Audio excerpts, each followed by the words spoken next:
പഴയ നിയമത്തിലെ പ്രവാചകന്മാരുടെ ചെറിയ ഗണത്തിലെ ഏറ്റവും ദീർഘമേറിയ ചെറിയ പ്രവാചകന്മാരുടെ കൂട്ടത്തിലെ ദീർഘമേറിയ പ്രവചനം പറഞ്ഞിരിക്കുന്ന പ്രവാചകനാണ് സക്കറിയാവ്. Among the small prophets, Zechariah is the one who is given us the biggest amount of prophecies. So this is one of the longest and richest minor prophetical books. ചെറിയ പ്രവാചകന്മാരിലെ ഏറ്റവും ഉന്നതമായ ഒരു പുസ്തകമാണ് സെക്കറിയയുടെ പുസ്തകം. മാത്രമല്ല, ഞാൻ നിങ്ങളോട് ഓർപ്പിക്കുകയുണ്ടായി, ഈ പുസ്തകം എഴുതുന്നതിൻ്റെ പ്രധാനപ്പെട്ട കാരണം ബാബിലോണിയ പ്രവാസത്തിൽ നിന്ന് മടങ്ങി വന്ന ജനം ആലയം പണിയാൻ വേണ്ടി അവരെ പ്രോത്സാഹിപ്പിക്കുന്നതാണ് ഈ പുസ്തകത്തിലെ പ്രതിപാദ്യ വിഷയം. As we thought about it last week, and here the main the reason of writing this book is about the people of Israel who were in exile in Babylon, and they're coming back to their homeland and they want to build a temple for their Lord.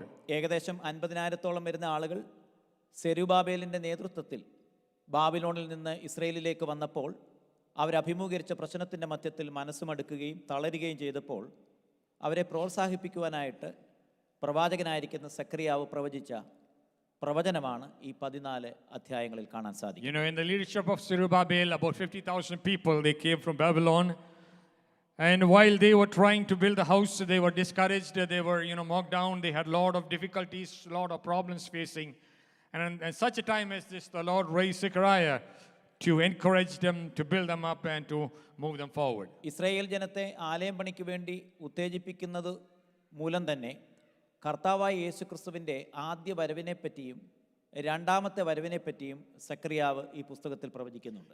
Not only encouraging the Israelites to build the temple and to build them up and to encourage them, he also prophesied the first coming of Jesus and the second coming of Jesus. 9-ാമത്തെ അധ്യായത്തിൽ സിയോൻ പുത്രി കഴുതപ്പുറത്ത് വരുന്ന ആ പ്രവചനം സക്കറിയാവ് പ്രവചിച്ചിട്ടുണ്ട്. And chapter 9 he prophesied about the Son of God coming riding on a donkey. മാത്രമല്ല, യേശുക്രിസ്തു വീണ്ടും രണ്ടാമത് മടങ്ങിവരവിനെ പറ്റിയും ഇതിന്റെ അവസാന അധ്യായങ്ങളിൽ പരാമർശിച്ചിട്ടുണ്ട്. And in the last chapters of this book he also prophesies of the second coming of the Lord. അതുകൊണ്ട് ഈ പുസ്തകം വളരെ പ്രാധാന്യമർഹിക്കുന്ന അനുഗ്രഹീതമായിരിക്കുന്ന ഒരു പ്രവചന പുസ്തകമാണ്. That's why this book is a very blessed book of Revelations. വിശുദ്ധ ബൈബിളിൽ ഏകദേശം 31,124 വാക്യങ്ങൾ ഉണ്ട്. There are around 31,000 odd verses in the Bible. അതിൽ ഏകദേശം 8,352 വാക്യങ്ങൾ 8,352 verses are specifically prophetical verses. About 8,300 plus there are prophetical verses there.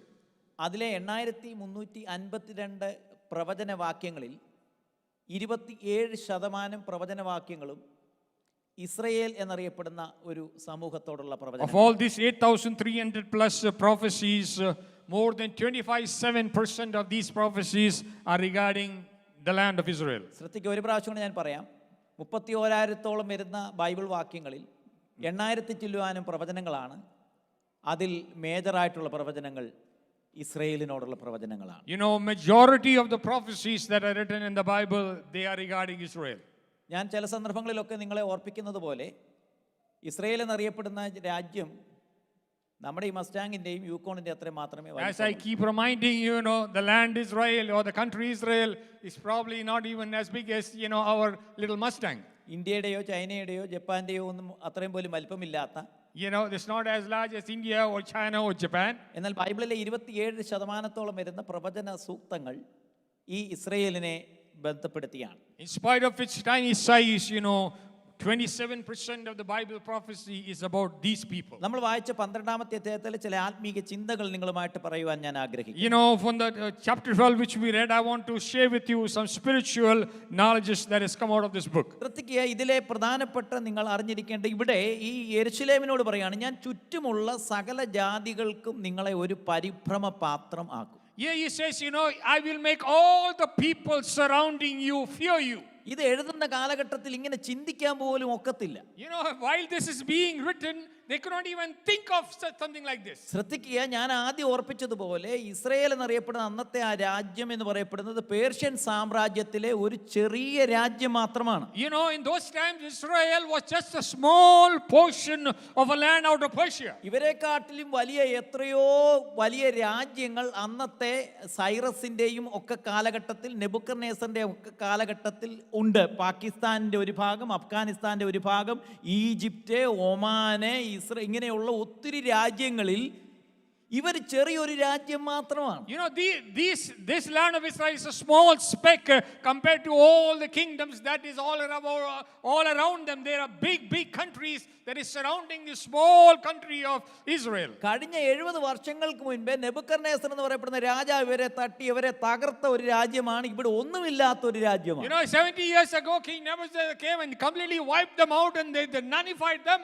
That is what Israel is. സെക്കറിയാവ് പ്രവചനം പറയുന്ന സന്ദർഭത്തിൽ ഇവിടെ മൊത്തം കല്ലും അതുപോലെ തന്നെ മുള്ളും എല്ലാം പിടിച്ച് കെട്ടിടവും നശിച്ച് ദേവാലയവും നശിച്ച് അങ്ങനെ കിടക്കുന്ന ഒരു ജനത്തോട് ദൂത് പറയാണ്, നിന്നെ സകല ജാതികൾക്കും പരിഭ്രമപാത്രമാക്കും. When Zechariah is prophesying this, Israel is a place which is completely abolished. All the buildings are gone. It is just full of stones and bricks and stuff like that. The temple is wiped out. Nothing there.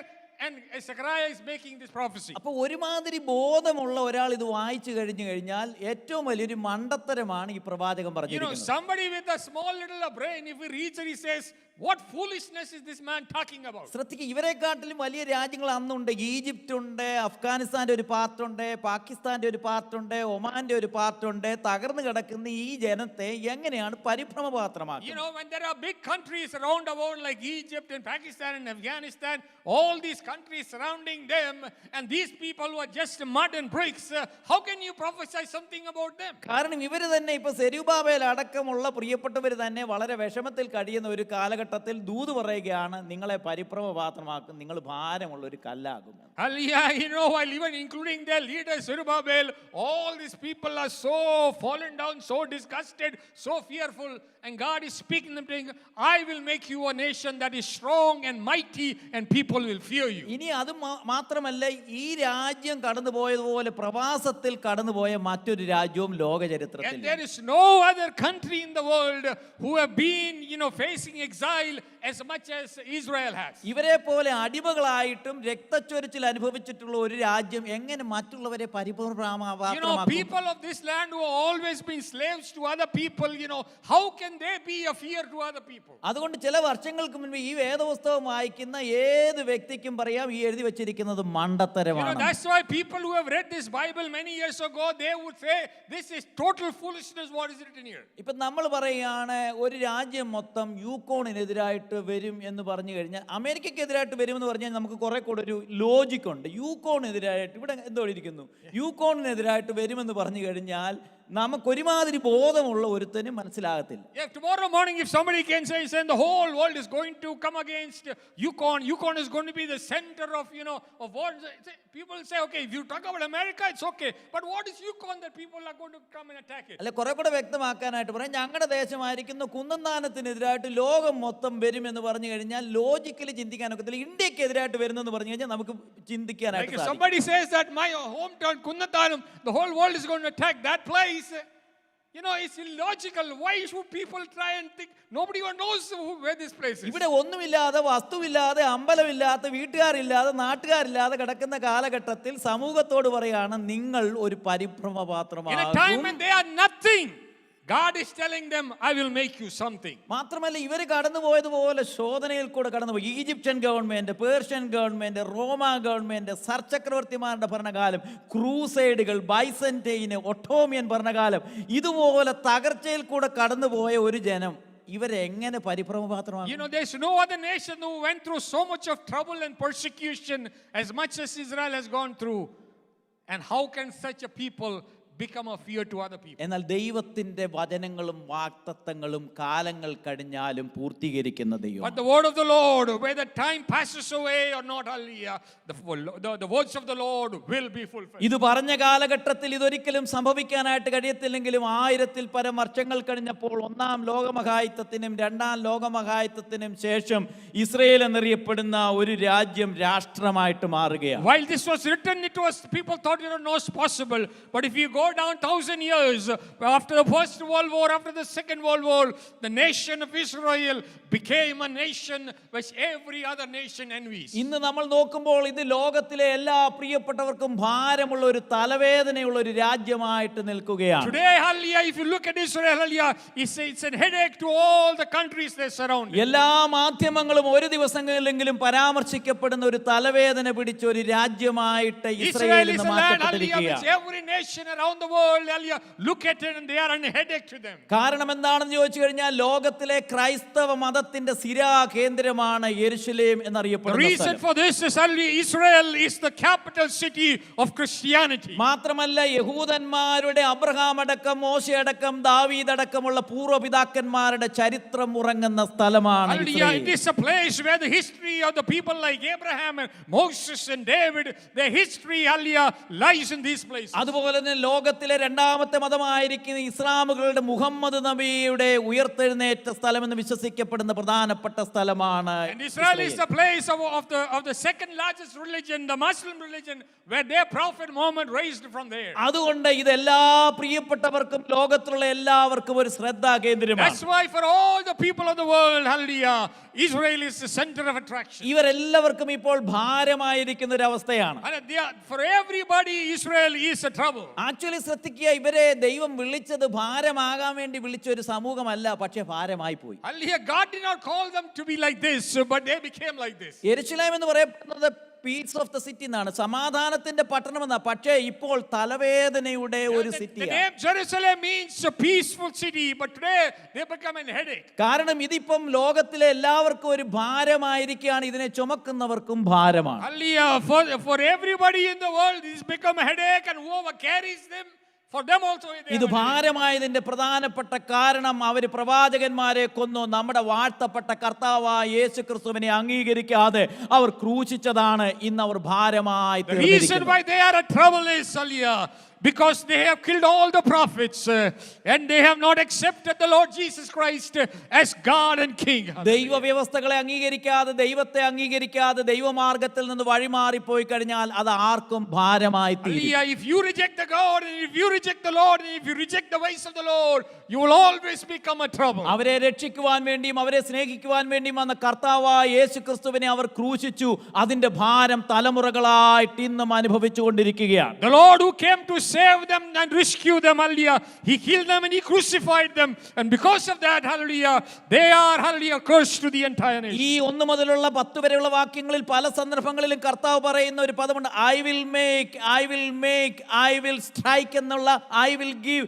ഞാനത് ചെയ്യും, ഞാനത് ചെയ്യും, അവരെ പരിഭ്രമപാത്രമാക്കി തീർക്കും, ഭാരമുള്ള കല്ലാക്കി തീർക്കുമെന്ന് പല സന്ദർഭങ്ങളിലും In പറയുന്നു. this chapter 12, if you read down the line, hallelujah, there is more than 10 times where God says, I will, I will, I will, I will. പ്രിയമുള്ളവരെ, ദൈവത്തിന്റെ വിളി കേൾക്കപ്പെടേണ്ട പ്രിയപ്പെട്ടവർ ദൈവത്തിന്റെ വിളി കേട്ടില്ല എങ്കിൽ, അനുസരിച്ചില്ല എങ്കിൽ, അനുഗമിച്ചില്ല എങ്കിൽ അതൊരു ഭാരവും മറ്റുള്ള പ്രിയപ്പെട്ടവർക്കും People ഭയവുമായി who need to hear the word of the Lord and receive the word of the Lord, when they reject it and they don't listen to it, hallelujah, they will become a trouble to everybody. എന്നാൽ ഇവിടെ പ്രതീക്ഷ തരുന്ന ചില കാര്യങ്ങളുണ്ട്. അതിന്റെ 10-ാം വാക്യം, And you know, verse 10 is something which gives hope. അവിടെ ഇങ്ങനെ രേഖപ്പെടുത്തിയിരിക്കുന്നു, ഞാൻ ദാവീദ് ഗൃഹത്തിന്റെ മേലും യെരുശലേം നിവാസികളുടെ മേലും കൃപയുടെയും യാചനയുടെയും ആത്മാവിനെ പകരും. And I will pour upon the house of David, upon the inhabitants of Jerusalem, the spirit of grace and of supplication. അവർ കുത്തിയവങ്കിലേക്ക് അവൻ നോക്കും. And they shall look upon me whom they have pierced. അവൻ ഏകജാതനെ പോലെ വിലപിക്കുന്നത് പോലെ അവർ വിലപിക്കും. And they shall mourn for him as one mourneth for his only son. ഇവിടെ രേഖപ്പെടുത്തിയിരിക്കുന്നത് Israel വിലപിക്കുന്ന, കരയുന്ന ഒരു ചരിത്രമാണ്. Here it is written about, Israel crying and mourning. അവർ സ്ത്രീകളും കുഞ്ഞുങ്ങളും ഓരോ ഗ്രഹവും ദൈവസന്നിധിയിൽ വിലപിക്കുന്ന ചരിത്രമാണ് 10 മുതലുള്ള വാക്യങ്ങളിൽ 10 രേഖപ്പെടുത്തിയിരിക്കുന്നത്. downwards, it's about, the women and children mourning for the lost ones. ശ്രദ്ധിക്കുക, ഇസ്രായേൽ ഒരിക്കലും കരയേണ്ടിയ ഒരു സമൂഹമല്ല. Israel is not a nation which should be crying. കാരണം ലോകത്തിലെ അറിയപ്പെടുന്ന സ്ട്രോങ് ആയിട്ടുള്ള മിലിറ്ററി ഉള്ള ആളുകളാണ് ഇസ്രായേൽ Because എന്നറിയപ്പെടുന്നത്. Israel is one of the strongest and the greatest military in the world. അവരുടെ കൂട്ട് ഡിഫൻസ് സിസ്റ്റം ഉള്ള ഒരു രാജ്യം കരയുമോ? A nation which has such a great defense system, can they cry? ലോകത്തിലെ ഏറ്റവും നല്ല ടെക്നോളജിക്കൽ അഡ്വാൻസ്മെന്റ് ഉള്ള ഒരു രാജ്യമാണ് ഇസ്രായേൽ എന്നറിയപ്പെടുന്ന രാജ്യം. Israel is a nation which has got the greatest technological advancement and accomplishment. മാത്രമല്ല ലോകത്തിലെ ഏറ്റവും നല്ല മെഡിക്കൽ സിസ്റ്റം, അണ്ടർഗ്രൗണ്ട് ഹോസ്പിറ്റൽ വരെ, വെള്ളത്തിനടിയിൽ ഹോസ്പിറ്റൽ വരെ ഉള്ള ആളുകളാണ് ഇസ്രായേലുകാർ. Israelis, they are so advanced in medical, they have hospitals under the ground and under the sea too. ലോകത്തിലെ ഏറ്റവും നല്ല ക്ലീൻ ആയിട്ടുള്ള ഒരു സ്റ്റേറ്റ് ആണ്. ലോകത്തിലെ ഏറ്റവും കൂടുതൽ മ്യൂസിയംസ് ഉള്ള ഒരു സ്റ്റേറ്റ് ആണ്. It is the cleanest country. It is a country which has the greatest museum. ലോകത്തിലെ അറിയപ്പെടുന്ന നോബൽ പ്രൈസ് വിന്നേഴ്സ് ഉള്ള ഒരു രാജ്യമാണ്. അവരെന്തിനാണ് കരയുന്ന? ആരോഗ്യമുള്ള, The land has വിദ്യാഭ്യാസമുള്ള, got the most Nobel prizes. Why are they crying today? ലോകത്തിലെ ഏറ്റവും നല്ല വെൽത്തി ആയിട്ടുള്ള ആളുകളുള്ള ആൽബർട്ട് ഐൻസ്റ്റീൻ അടക്കമുള്ള, കാറൽ മാക്സ് അടക്കമുള്ള പ്രിയപ്പെട്ടവരെ ജനിപ്പിച്ച് ആ സ്ഥലം കരയുമോ? Hallelujah, from the land from where Carl Einstein came, these people, where they have such great men coming out of them. രേഖപ്പെടുത്തിയിരിക്കുന്നത് ഇസ്രായേൽ എന്നറിയപ്പെടുന്ന ഈ സമൂഹം നിലവിളിക്കുന്ന ഒരു ചരിത്രമാണ് ഇവിടെ രേഖപ്പെടുത്തിയിരിക്കുന്നത്. It is written about Israel which will be in mourning. ലോകത്തിലെ എല്ലാ പ്രിയപ്പെട്ടവരും, അമേരിക്ക അടക്കമുള്ള പ്രിയപ്പെട്ടവരെ ആഗ്രഹിക്കുന്നത് ഇസ്രായേൽ മുന്നേറി ജയിച്ചു നിൽക്കണമെന്നാണ്. പക്ഷെ ഒരു ദിവസം അവരും കരയുന്ന ചരിത്രമുണ്ട്. Hallelujah, everybody including America wants Israel to be on the top of the world, to be always progressing. But let me remind you, a day is coming when Israel will be mourning. കാരണം ദൈവം നീതിമാനായിരിക്കുന്ന ദൈവമാണ്. ദൈവം ആരുടെയും പക്ഷത്തല്ല. ഇസ്രായേലിന്റെയോ അമേരിക്കയുടെയോ ഇന്ത്യയുടെയോ ചരടില്ല. ദൈവം നീതിയുടെ പക്ഷത്താണ്. Our God is a just God. Hallelujah. He will not take sides with anybody or America or nobody who, but because he is a just God. അതുകൊണ്ട് ദൈവം എന്ന് പറയപ്പെടുന്നത് മനുഷ്യത്വത്തിന്റെയും ദൈവത്വത്തിന്റെയും അടുത്ത് മാത്രമേ ദൈവം നിൽക്കത്തുള്ളൂ. ഏത് ക്രൂരതയ്ക്കും ദൈവം ഒരിക്കലും കാവൽ God will നിൽക്കത്തില്ല. only stand for justified people. He will not stand with the wicked. Iran തിന്മ ചെയ്താലും ഇസ്രായേൽ തിന്മ ചെയ്താലും തിന്മയ്ക്ക് അനുകൂലമായിട്ട് ദൈവം ഒരിക്കലും നിൽക്കുന്ന ദൈവമല്ല. Hallelujah. If Israel does wrong and if Iran does wrong, God will never stand with the one who does wrong. ഇവർക്കെതിരായിട്ട് സകല ജാതികളും വരുന്ന സന്ദർഭത്തിൽ നിൽക്കാൻ കഴിയാതെ ആരോഗ്യമുള്ള, റിച്ചായിട്ടുള്ള, വെൽത്തായിട്ടുള്ള, നോബൽ പ്രൈസ് മേടിച്ചിട്ടുള്ള, ലോകത്തിൽ മ്യൂസിയങ്ങളുള്ള ഇവരെ കരയും നിലവിളിക്കും എന്നാ പറഞ്ഞിരിക്കുന്നത്. The word of God says, hallelujah, these people, Lord, from where rich people have come out, knowledgeable people have come out, hallelujah, Nobel Prize winners have come out. These people, they will cry one day. ഈ അനുഗ്രഹീതമായ സന്ദേശത്തിൽ കൂടെ നമ്മളോട് ദൈവത്തിന്റെ പരിശുദ്ധാത്മാവിന് പറയാനായിട്ടുള്ള ദൂതെന്ന് പറയപ്പെടുന്നത്, ദൈവം തരുന്ന സാഹചര്യങ്ങളിൽ, ദൈവം തരുന്ന നന്മകളിൽ ദൈവത്തിന്റെ തിരുമുഖത്തേക്ക് നോക്കുവാൻ പ്രാർത്ഥനയോടെ കഴിയണം. Oh, what this in this Bible verse is trying to teach us is, hallelujah, when God has been merciful unto you, when God has been kind unto you, hallelujah, it is your duty to be looking unto the Lord and, hallelujah, seeking his face. ദൈവം ഒരു പദ്ധതിക്ക് വേണ്ടി വിളിക്കുമ്പോൾ, ആരോഗ്യം തരുമ്പോൾ, സമ്പത്ത് തരുമ്പോൾ, സമാധാനം തരുമ്പോൾ അതനുസരിച്ച് മുന്നേറുന്നില്ലെങ്കിൽ ഏത് പ്രഗൽഭനും താഴെ വീഴുന്ന സാഹചര്യങ്ങളുണ്ട്. When God gives you the wealth, when God gives you the ability, hallelujah, when you don't work for God, hallelujah, a day is coming, hallelujah, when you will have to mourn. എന്നാൽ പ്രാർത്ഥിച്ചാൽ കൃപയുടെ ആത്മാവിനെ പകരുന്ന സർവശക്തനായ ദൈവം ഇന്ന് പകൽക്കാലം പ്രാർത്ഥിക്കുന്ന പ്രിയപ്പെട്ടവർക്ക് വേണ്ടി കൃപയുടെ ആത്മാവിനെ But if you pray, പകരും. hallelujah, he is a God, hallelujah, he will give you the spirit of grace and he will be merciful unto you. കരയുന്ന പ്രിയപ്പെട്ടവർക്ക് വേണ്ടി വീണ്ടും കണ്ണുനീര് തുടയ്ക്കുവാൻ ഇറങ്ങി വരുന്ന ദൈവത്തിന്റെ